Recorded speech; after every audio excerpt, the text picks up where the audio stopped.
पहिला आफ्नो अनुहार देखाउनु हैन। वेलकम छ मेरो यो ब्लगमा। फाइनली गाइज आइपुगेको छ यो मेरो माइतबाट कोसेली कागती रहेछ। त्यसै गरी यहाँ केराको घरि नै पठाइदिनु भएछ। अलि हात छुट्याएर त पठाइदिनु नि हो गाँठी। यहाँ मेरो देवर बाबुले फेरि हात छुट्याउँदै हुनुहुन्छ।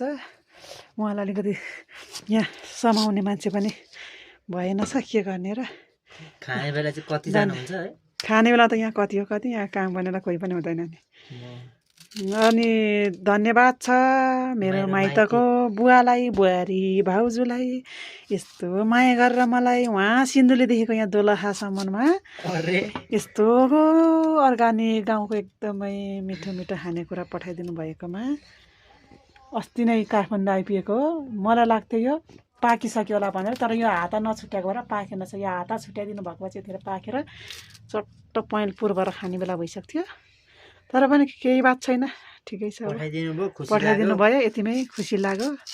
खुसी छु, खुसी छौँ। यस्तै यस्तै मिनी भ्लग बेला बेलामा आइराख्छ, हेर्दै गर्नु होला।